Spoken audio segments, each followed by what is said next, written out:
half-time in the minor hurling semi-final between Clare and Dublin. Clare leading 9 points to 7. Cyril Farrell, Tomás McCahey and Gerlach Nan here in our Croke Park studio. Cyril, one of the things about Dublin was they got a fairly heavy beating from Kilkenny in the Leinster final, but they actually played quite well that day.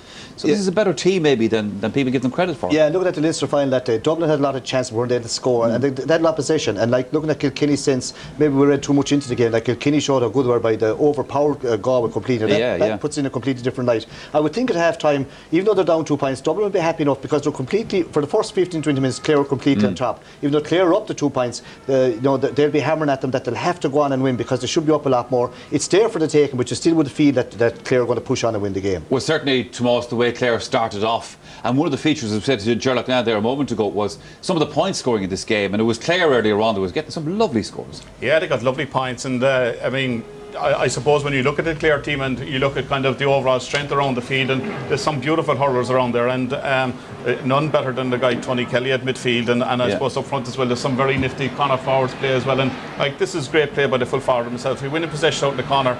Sometimes you see guys maybe looking to throw the ball up and just waste possession. He looks up, looks at the man out that's coming out to the midfield, and there's the spare man, and looking at it off the left hand side. It's a great score. And I mean, Clare, you would say at that stage, would have needed to push on. They were on top, they were dominating, and Dublin seemed to be very much overawed by them. They gave them too much room, too much space, and Hurling certainly was winning out for Clare in that first 15 minutes, and get a couple of nice points, you know. Yeah, Gerlach Nan was pointing out this lad Tony Kelly that got that last point there to us, and what a hurler he is. But other lads able to take their scores as well. Yeah, you see Dara Keane there as well coming in on the act as well, and they pushed it further ahead. And I suppose, like at times when you get a couple of points ahead, there is Tony Kelly again. There is the chance that you might be going for points from impossible angles and stuff like that, because you're not bringing the corner forwards or your full forward line into play, and so they paid a bit of price for that. To score 9 wides in that period as well, though. So that was a lot of. I know there was some very good scores, but there was an awful lot of striking that went aimlessly wide as well. Yeah, Dublin changed their puck out a little bit and brought more of their players into the play, and then they started showing us, Gerlach, now that they could take their scores as well. Yeah, and that half-back line came much more into the game, and I noticed about that half-back line is they deliver really good ball into their forwards, low ball in front of the forwards. Now they've picked off terrific points. Kilkenny at centre forward, Kilkenny, Cormac Costello in the corner, and Lynn Whelan. A great point here coming up from Lynn Whelan. I think this is the one from the side. This is Kilkenny here. This is Kilkenny's point. Yeah. You know, that's a terrific point. Look at the distance he's out. Outside the 50-metre line, under pressure, puts it over the bar. This is probably Whelan out. Ball played out towards the side, turns inside, not marked closely enough. But look at that, you know, if that's done in the Cedar game later on, you know, we'll all say it's a great score. So that has been the feature of the game. But I think what brought Dublin back into the game was the score of the match. This is the score of the game. Costello is on probably Clare's best defender, Shane Moore. There's a brilliant battle between those two. Now Costello is a great player. That's the only score he's got of it so far, but it was a great score. He broke inside him another time, and Morey managed to battle him up. But watch that contest in the second half between Costello and Morey. Two really good cornerback, very good corner forward. This is going to be a great second half. Oh, it is, of course. Clare had a chance of a goal in that first half. You couldn't see a green flag not being waved here, Cyril. Yeah, well, you see, the thing is, like, they didn't pick up this long ball again from Tony Kelly. It's very, the other midfielder, Gavin, comes in into this. Now, this breaks lovely here. Now, here's Podge Collins, and he does the right thing. There's a little flick across, caught here by Gavin, but like, you'd have to, the Dublin goalie, Eamon Dillon, came very, very fast. You'd imagine everyone was shouting goal here. Beautiful pass by Collins. He does the right thing. Just catch your Gavin, number 8 midfield. No one picks him up, but fair play to the goalie, young Dillon. He comes out and saves a certain goal. He actually holds Dublin in the game. And you'd have to say, Michael, in the last 2 minutes, Murphy corner back and Sutcliffe centre back from Dublin, them two really come into it, and they're right back in the game. Oh, there's no doubt about that. Now, okay, now for the moment, let's turn our attention to the senior semi-final coming up later on. That, of course, is the game between Waterford and Tipperary, and looking ahead to that game right now is Joanne Cantrell, and she is joined by Donal O'Grady. And we already have some news as well, just breaking news. The Waterford team, Brian O'Halloran, the teenager, comes into the Waterford side in place of Seamus Prendergast. Donal O'Grady, that was a rumour that was going around. What do you make of it? Well, I think it was rumoured that either Ken McGrath or Brian O'Halloran would be in the attack, and I feel that, you know, that Brian O'Halloran could be used inside maybe to try and run Paul Curran possibly, and that leave enough space in there for himself. He's a very speedy little player, he's young, he's plays with a Clashmore team, and that himself and Milan could be left inside, and that Waterford would try and isolate these two to get goals against Tip. Trying to expose the fact that Tip have had problems at times in their defence, particularly that full-back line. Well, they looked a little frail against Galway at times, and I suppose the way you get goals is to pressurise the full-back line, and I think that they're going to pressurise them with a bit of pace. Now, we haven't heard anything regards the Tipperary team. Owen Kelly was named during the week. He has serious problems with his back. Is he still as vital for Tip for that he is fit for these games for them? Well, I think that he is, Joanne, and that he's had problems with his back now for the last number of years, but I think that he's doing everything that he can to play the games. But he's essential for them. He's their free taker, and he's also their talisman and go-to man if they're in trouble. So without him, I think that they'd suffer up front big time. Now, he has been named in the team, so we don't think he will be changed last minute. But who's going to win? Well, I think Tip will win a few points. I'm expecting a crack or tight game, but I think Tip will win in the end. Oh, we're hoping for a crack indeed. The throw-in is at 3:30. It is indeed. Back here in studio, we're looking forward to the second half of the minor semi-final between Clare and Dublin. Just before that, gentlemen, that change in the Waterford team, what do we make of that? Well, you see Brian Holler was centre forward on the minor team last year, a very, very young player, but a really, people have huge hopes for him to be a great senior player. I was talking to Davey last week, and he was telling me how good he was going, so I was slightly suspicious that he might be on. You were actually talking I was actually. I think the reason for it, the day might have a lot to do with it. Yes. That the Davey kept his options open. If you had a bad day today where you need somebody to win, if the big game was a bit slow, win high ball, Prendergast might be ideal. The day is fast. I think John, the key here, right, is there's so much pressure that's been put on John Milan up there, certainly, that he needed somebody to read the game with him. He needed somebody to play off him and maybe take a little bit of pressure off him as well himself. I mean, the one area that Tipperary seemed to be vulnerable the last day against Galway was back in that full back line. When they were turned by the Galway forwards, they seemed to be under a lot of pressure. I know he's a good young hurler. He's only 19. Listen to me now a second. He's going on against Paddy Stapleton, who is a very good hurler. And Mickey Cahill is underrated. Playing for UCC, this lad used to kind of call him kind of an animal. You'd love to have him on your team, in hard, tough, tight. Now, I know he's a good hurler, but like, it's a really big ask, and if it works, it's perfect. But if it doesn't work, like, Cahill and Paddy Stapleton are very good hurlers. He won't be. They'll play a two-man full forward line, and people will be out the field. Prendergast in his own way, as George said, maybe the conditions don't do, but he's physically very strong. Holler will bring a bit of pace, but he won't have the strength of Prendergast in there. Two Tip cornerbacks, I can't see them being dragged out today. They're going to hold their line as well. But the only thing is, he'll be coming from deep today. He'll be coming in at pace to support Milan, and he has the speed to do that. Probably Seamus Prendergast hasn't. Yeah, I suppose it's true, like, but there'll be plenty of body tackles, and that might not suit. Oh, it's one we're looking forward to, and there's a man looking forward to it as well, of course, former Taoiseach. Here watching obviously the Dublin minors at the moment, 2 points adrift of Clare at the moment. That's Bernard Dunn, of course, who was involved with the Waterford setup. Davy Fitz has brought him into the Waterford setup as a little bit of motivational stuff as well. Okay, the Clare team are back out in the field. Dublin have been out for a while, so let's head back to the commentary box to rejoin Micheál O'Shea and Donal O'Grady. Gur magat Michael agus na fórna díadach take himach an táidce chunta chláid díadach take himach inis agus an taharús na bhídianta gá clia well hí Níosi McGuire ar a báid ná Darren Kelly co agus Brian McCarthy Mihishirs na lechúil agus Ben Quinn lár na páidce agus ní dóil goléon aharú chunta chláid mar sin Iman Hassan and so far goide agus RT an slitter catistach inis ige agus Shelley Fachten sage Colm Galvin Wolta Trasna godi Tony Kelly lean a lot godi Stephen O'Halloran chance ige iad a chuir nónsaí Niall Arthur O'Cork Calais Dinter Niall Arthur a bhfuil an adóg se tá Calais Dinter agus pog séir nóhe ge chunta chláid an túsa bhí bhuatha naig na gaoithe góna Kinte agus tugann sé seanún de Niall Arthurish de Cailse ceann Rivla Hammond sanna bhí cuasa gés go man ar bhúil sé garte bacóga bhhaig sin ceann seo. Agus seachúné an so far ainach híl na móna tríomhaim se hór na fórne agus an bhartíantaige agus an cearú chuilín aimse hin sanna gé a chunta chláid. Well, hín ceann sin táchtach mar de Cailse cúpla seans Rivla Hammond san agus a bhí seachnú hochtnú néic seansan maithe chur ar fórílacha so tá sé táchtach go bhhaig sin seansan rula intíd. Éman Dillon, counts on Bulta Mahagale Corner, Guyana, Watson, Eric Kiran, Kilkenny, Shakiran, Derek Scopian of the Hainahan, Taxon Dianta and Son, Tony Kelly builte a drone tabline agus fós a córach bit a dalavansa Kieran Kilkenny buinte go apach Kevin Lynch a tachtach leis slutter builte go as aige agus a coolú sir Danny Sutcliffe bachtige Danny Bevrúnson ach builte Neil Council builte rovaige Tony Kelly reached Stachelás Liga Tony go dí Niall Arthur Niall 13 bled an 13 Niall Wallish and Council Diana Gazana Yesherfat on so initiative Kahal Malone at Wallista Kahal Malone chance at all the Kahal Damas of all the Eamon Dillon Machanso Agus Conor Murphy Savarna Bui Agus the Tachna Gowded Emmett McKenna Ach Fosa Koruk Kahal Malone Koruk and son Adok Shetig and Maltoid Kashin Council Stachelina for him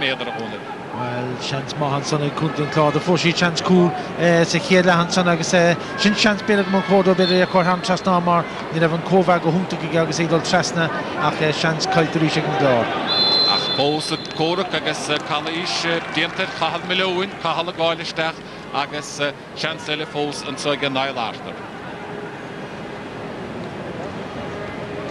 Martin.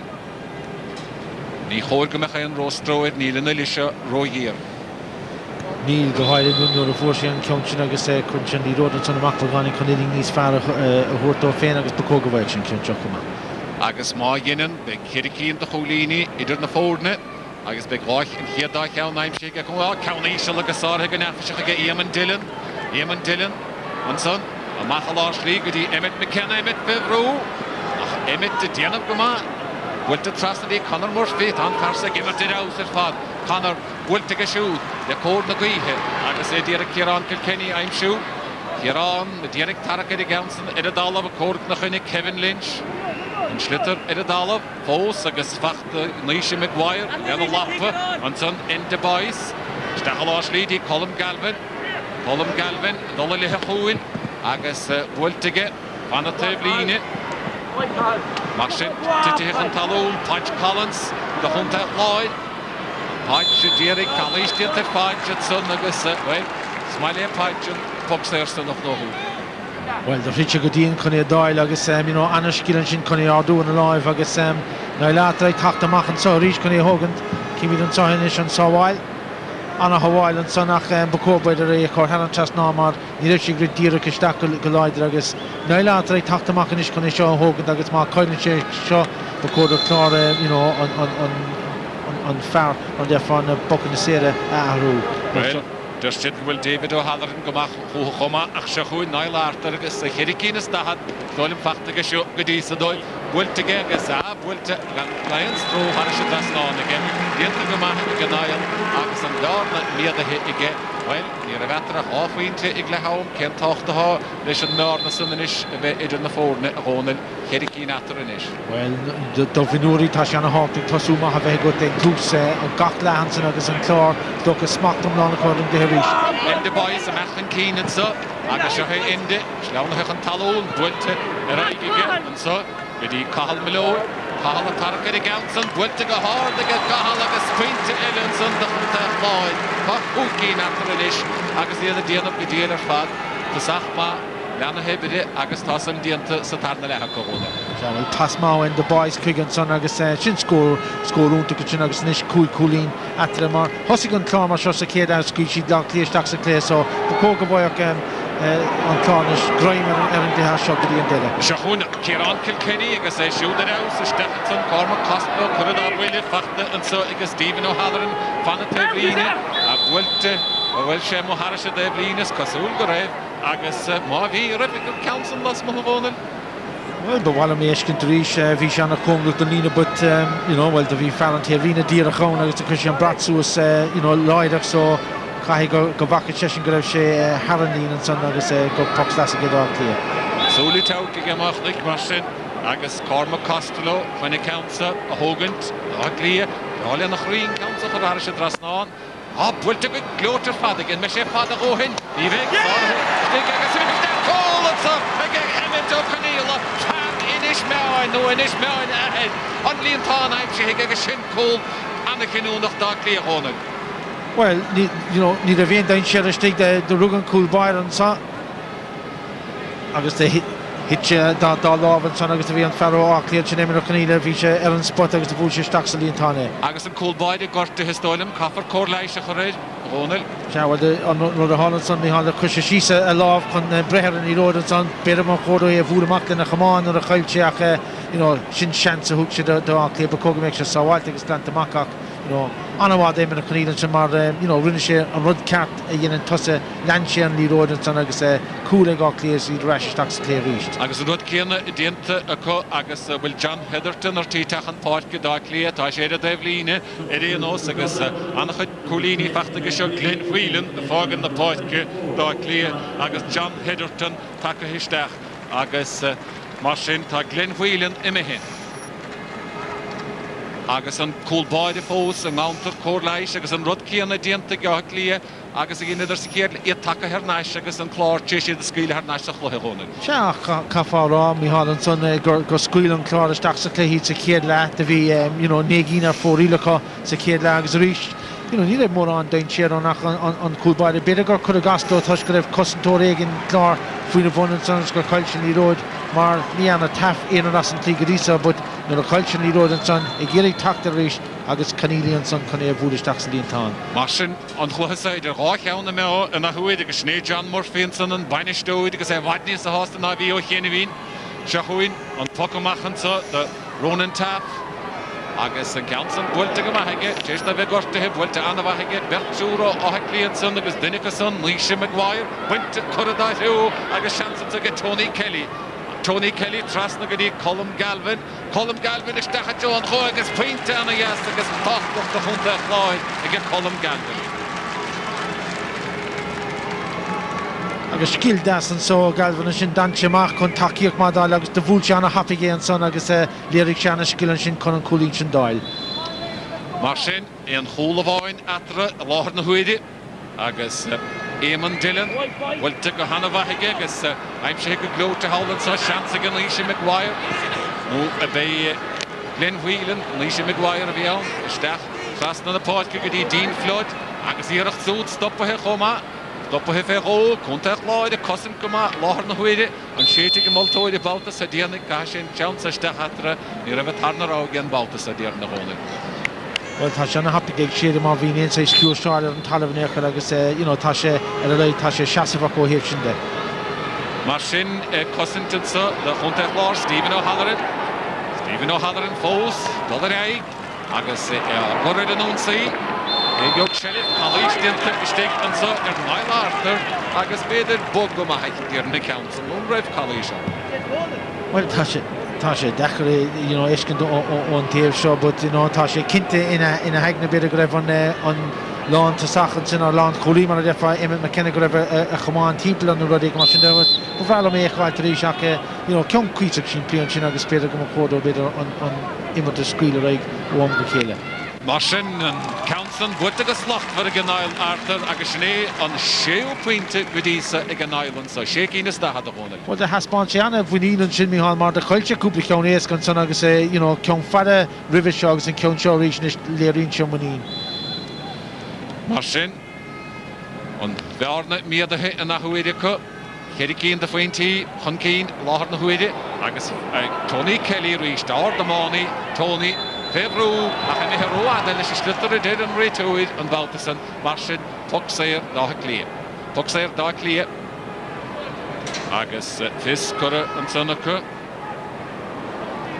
Se an bé John Heatherton a thóca gin council an fear a tháinig chun páirce náid Glen Whelan agus a chránsú de hitig an bhearna líadú go dtí éon bháide bháin má gheadíon leis má bhín sé crína góhin bhfuilte an áir ar fadaige agus an bheachtaíonn de pointe táchtach ige John Heatherton an tinna daí.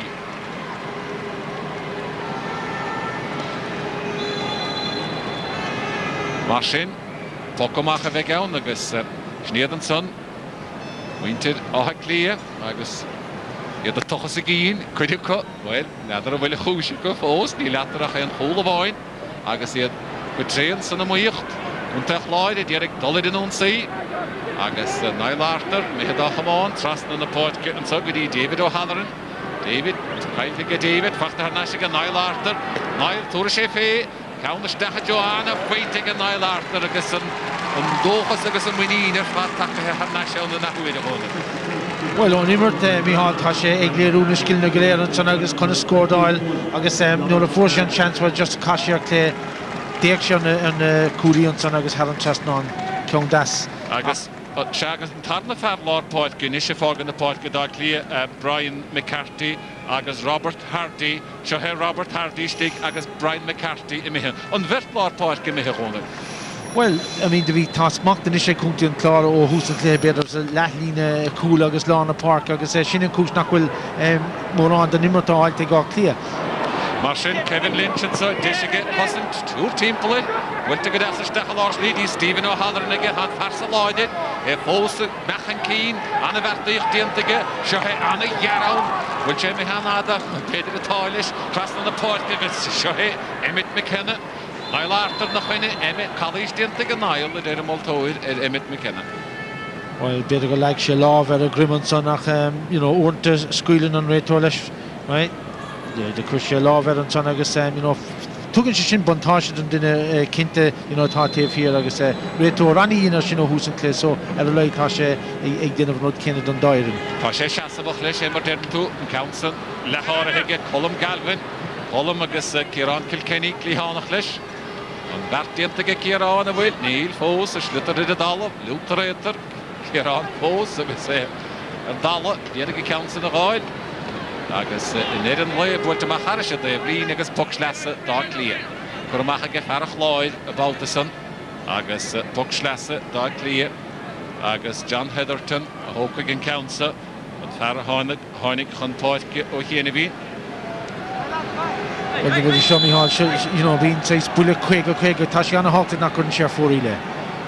Wilte Godasige, Wilte Father Hohen, Farrier, Wilte it have no live clay, Agus Shin Keen, Kuramu Egakli Godisa Honen.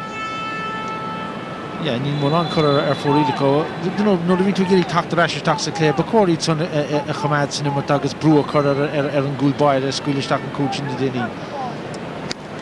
Martin, John Murphy, Sturu Cleon Devlin, Jerry O'Connor, Donald Maloney, Sturu and Clyde, Clark and Keane, Colin Galvin, a bay after Stefan Rohanitza, and a happy Fad, Shep Pose, after Roada, General Toys, a dead rate to his Agus Martin, Pocamacha Vegown, Darkly, on Schlitter Upra Roadige.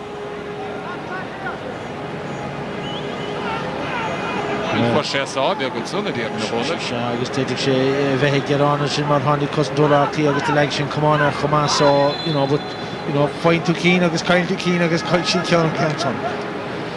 Martin Dish Darkly Dolin and Unsay Stephenson Nina Longful Dean Flood and Bastian Paul Flanagan up there the forward Paul Flanagan Hungracht and Devline I was Dish and so Oddly I was Danny Sutcliffe Danny, what to go ahead? I get Danny, on split I'm sure Sonic, Goody, Fergal Heavy, Hamaharash, Devline, Puxlasse, Eveganso, Darkly, and Ahuid, August Tocht of Dog Baded, and Kit Scorrel of No Who, Marcelo, and Martin Law.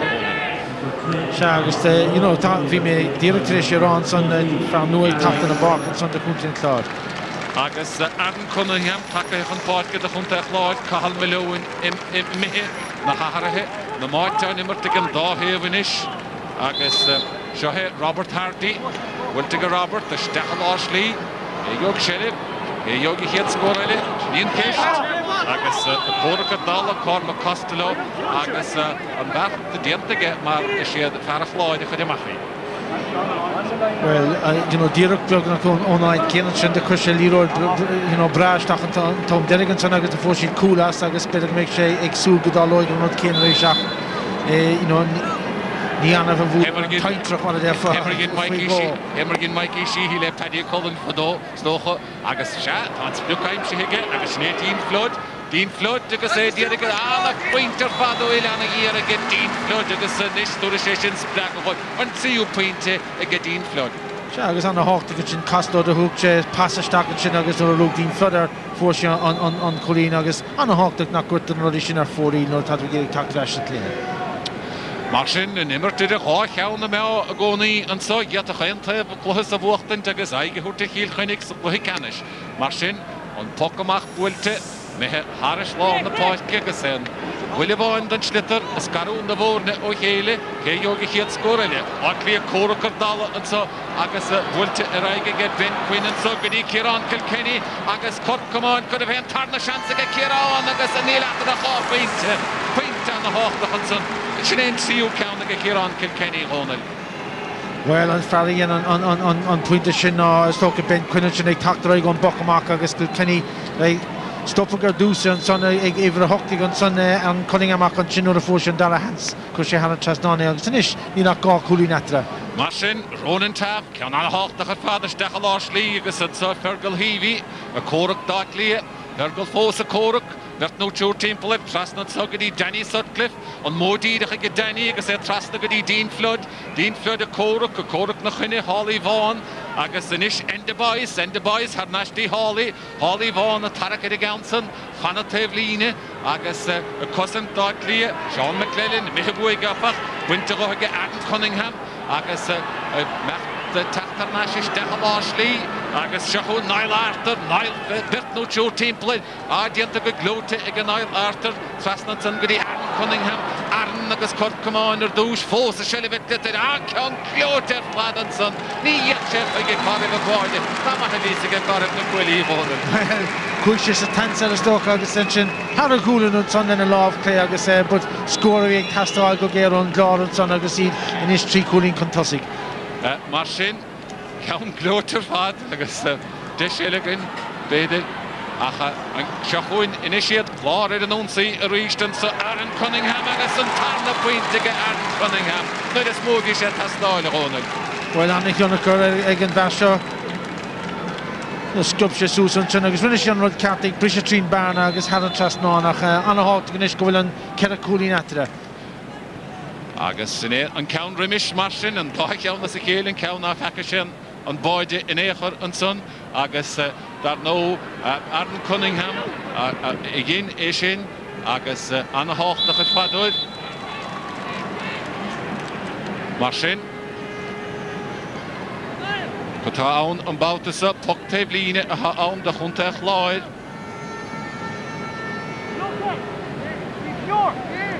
Agus. Macharin she the council, Harish Drasnon, Niall Arthur, well, the Gashkidiantige. Well, Iling on a here at Hans Obercord over there, got Chaston in the Canoiga. Niall Arthur, Martin, Diana Shank, here at the council, Wallace, John the Carnoiga, Sundiantige, a chance to get David O'Halloran, Nagasa, and Council Kuramuga.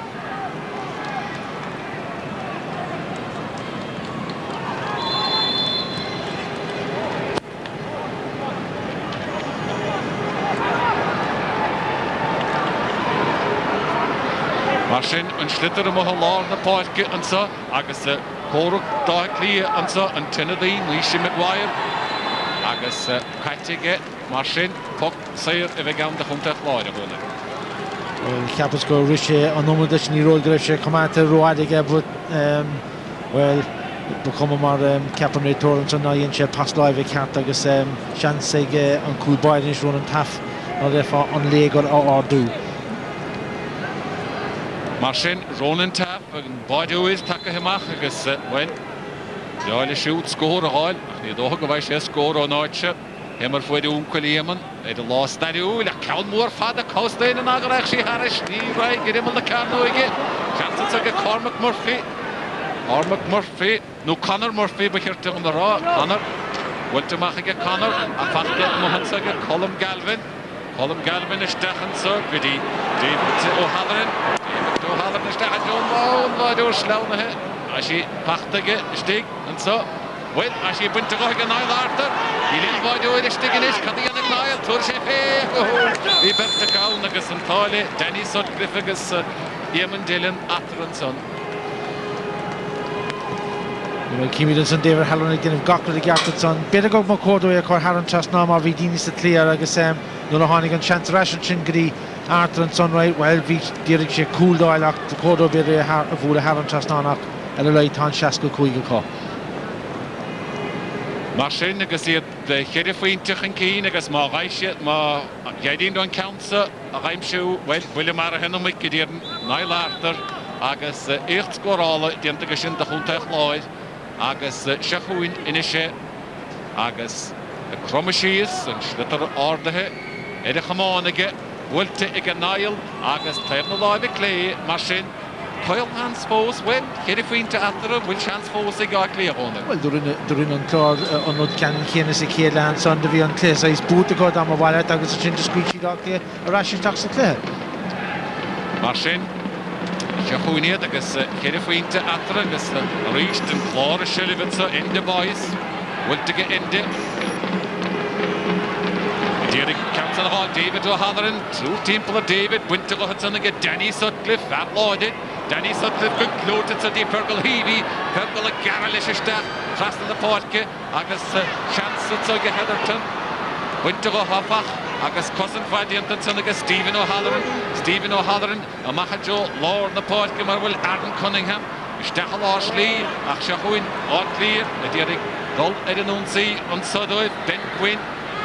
Trust in the Portke, Post Shellibaka, Agashahe, Unadil, Nisha Maguire, Nisha Cowan, Muror, the holding Oig, stick it in on the car, Noig and Ardelo, Chance Post and so I get Cormac Costello, Cormac Costello, Agasan Lasser Savannah finish again. Push it avoid his point and larger, not cool on a canoe the son of Onan. Well, you want to get a canoe back, Vishan and Clish to come on, where the Capron and Tafgrave, Shekone, Voolish Dakity and the Kunyela. Just hook check came or Yeshin August the Queer Castle Stocks the Kunya or Yeshin on a cool good job ahead.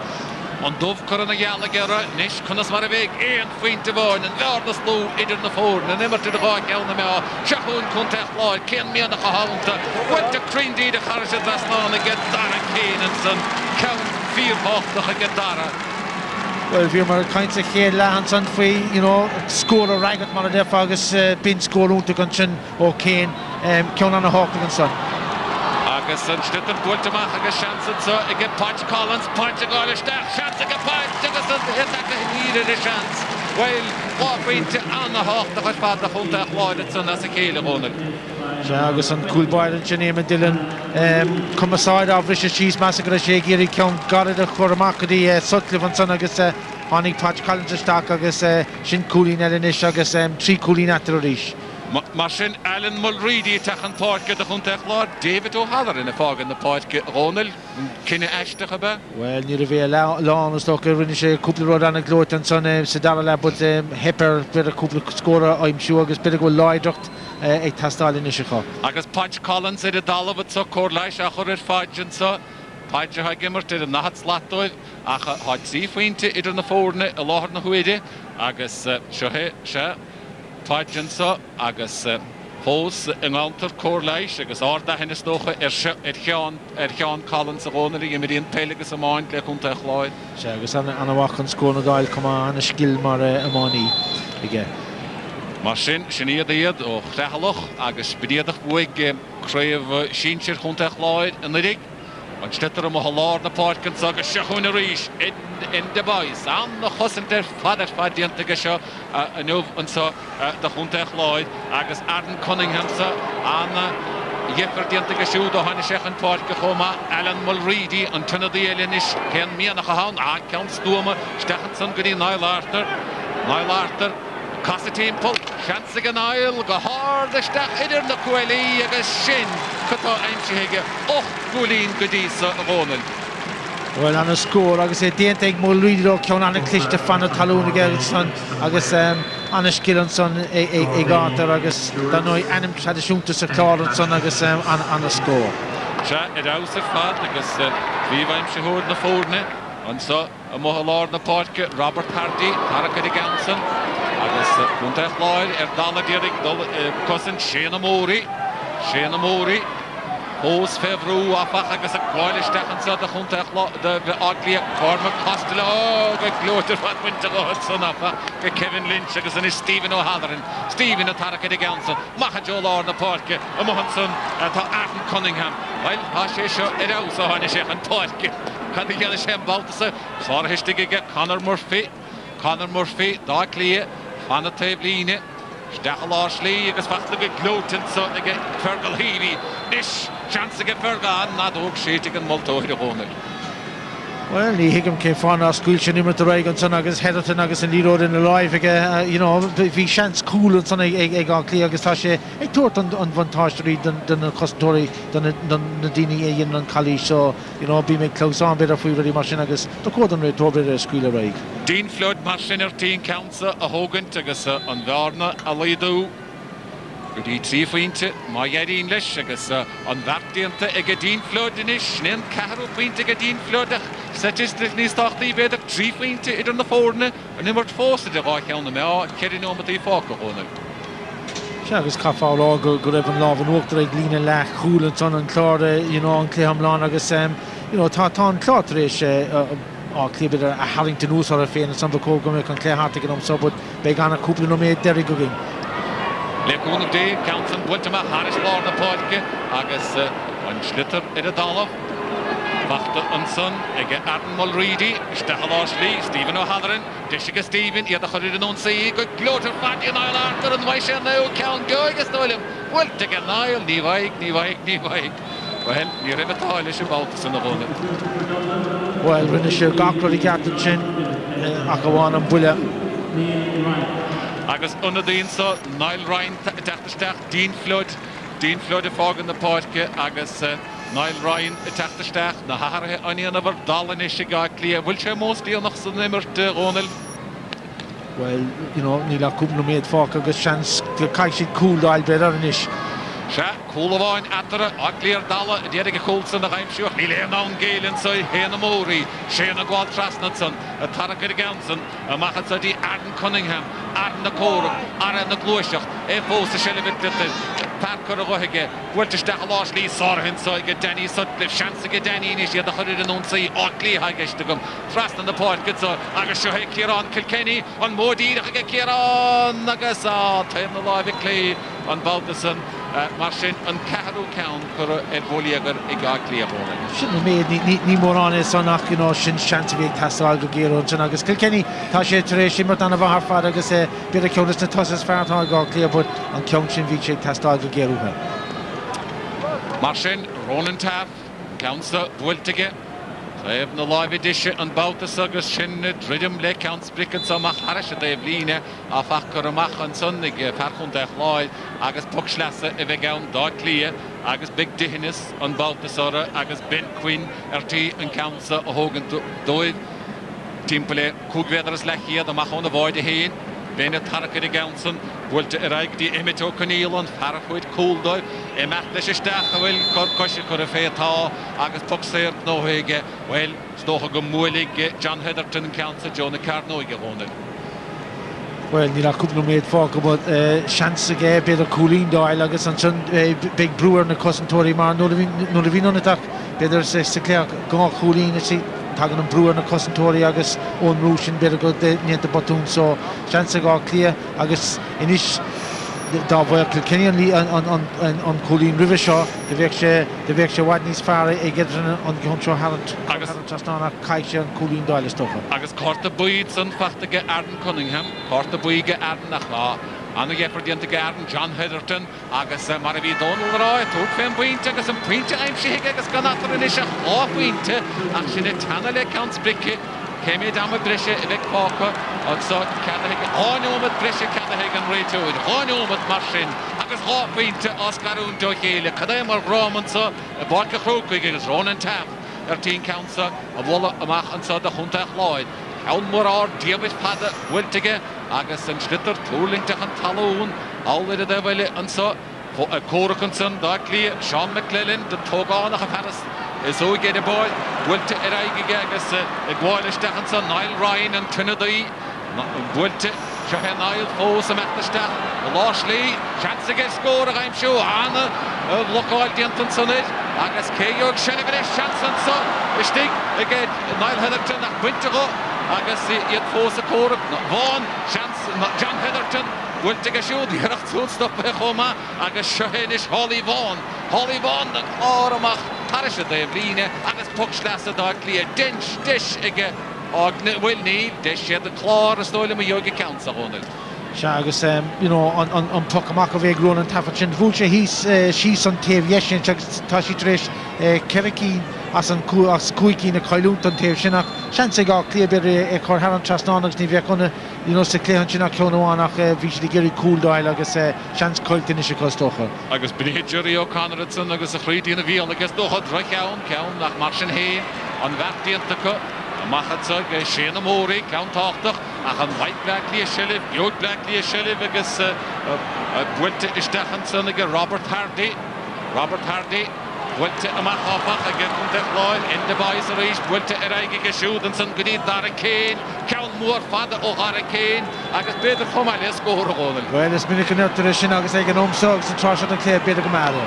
Well, bhíon cúlbáile a meach sin na bheith bhí Kevin Lynch a lora go ditid cad dhéana sé bhfuil sé go dtí Emmett O'Conneilla Emmett a tarcha de gansa stechalár slí a Clare dala córa conisiidsa agus disinsa ag an Niall Ryan bhfuilte aige ag an Niall Ryan dé Fergal Heavey agus iadach blocálta an son an tarna seansan sa go Niall Ryan a machchatsa Geraint Kilkenny Cownishal Cruig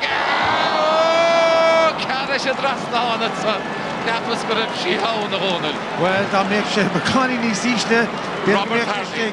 Big sé go méid sé stig sa líon tána san, but anna bhfuil go dúin sin. Robert Hardy bhí an se.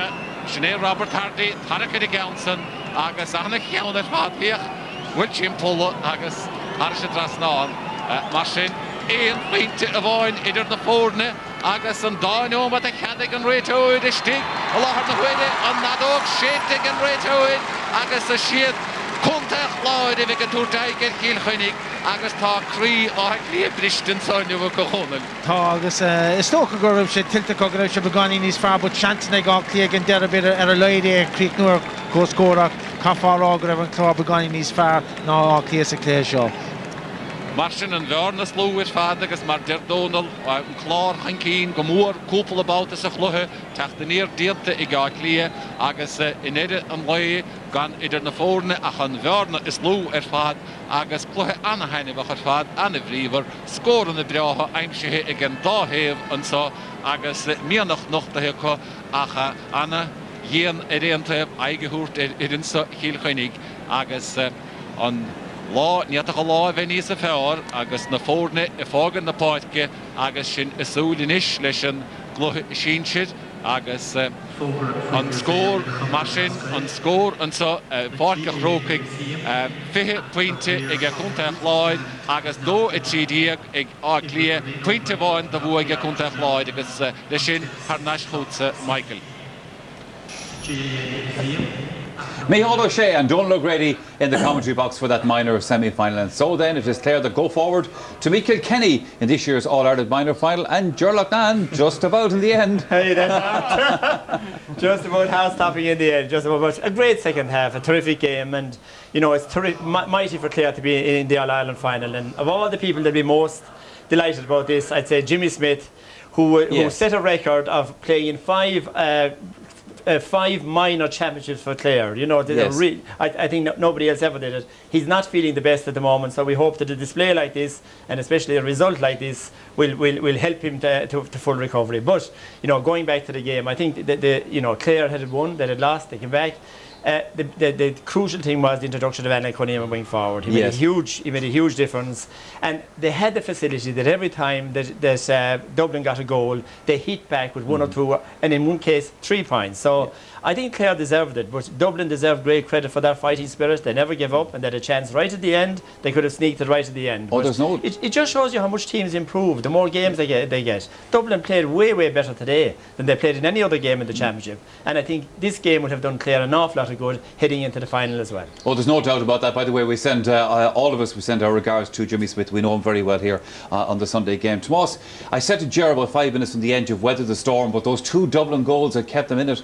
Yeah, and I suppose that's something that Clare failed to do when they did go to 3 and 4 points ahead. They failed to take advantage of push on and get the goal. And look, I suppose this will go down to a mistake by the goalkeeper, Ronan Taff. And look, I mean, I know he probably picked up a hand injury, but the corner forward is right. It's very much entitled, or the full forward is right, very much entitled to go in there and pull on the breaking ball. The moment the ball hits the ground, he keeps his eye on it. His ball. And it's his ball then, you know. So it is a mistake by the goalkeeper, certainly. But I mean, it gave a lifeline to Dublin, certainly, and they tacked on a few points. And they never certainly give up. Then, Cyril, they got another goal, then they kept them right in the hunt. Yeah, well, this young Costa was playing well all day. Another high ball coming in, and just kind of caused a lot of problems. Broke down here, got it lovely. Again, I thought young Taff might have just got into his left, and that brought Dublin right back into it. Like it was they stayed in it with goals, but fair play to Clare. Like they kept getting every time that Dublin got a goal, Clare went down and got a point below. But like this gave them a lifeline towards the end, and be very disappointed that they probably didn't clinch it because they came right back into it. But like whichever team got through, and it happens to be Clare, they needed a tight game because Kilkenny to me look a better class now to either of them two teams. But in fairness to young Taff now, 2 weeks ago he dislocated his shoulder, and they had big doubts of whether he'd play or not today. You know, and I'd say that he's a very, very good goalie. Sure. Usually wouldn't make errors like that, and they were just touch and go whether he'd play today. So maybe when they think back, and maybe they'd be better off they played Niall Woods, who was a very good goalie, because they could have cost them a place in the final. But they got there. They are in that final. Let's hear from the joint manager of the Clare team. That's Jerry O'Connor. He's talking to Joanne Cantwell. Well, Jerry, it was a bit of a nervy finish there. Was that less comfortable than perhaps it should have been? It probably was. Like we dominated possession in various parts of the game, but every time we actually crept 3 or 4 points ahead, they just seemed to keep coming back with goals at real opportune moments for them. You have various stages of the game. That's nearly the key, isn't it? You seem to be very dominant at times, and then at other times you just seem to let it slip. Yeah, we got an absolutely brilliant start to the first half. We went probably 5 or 6 points up, and then they got the goal, and that brought them back into it again. And then halfway through the second half, just at the start of the second half, we came out, we tagged on 2 really good points, and that put us 4 up. And then they just went back up the field and got another goal again to drag them back into it again. But to be perfectly honest with you, we were expecting this sort of a response and a challenge from Dublin all week. That's what we've been saying to our guys. Dublin were going to improve 30 to 40% on the performance that we saw them give against Antrim.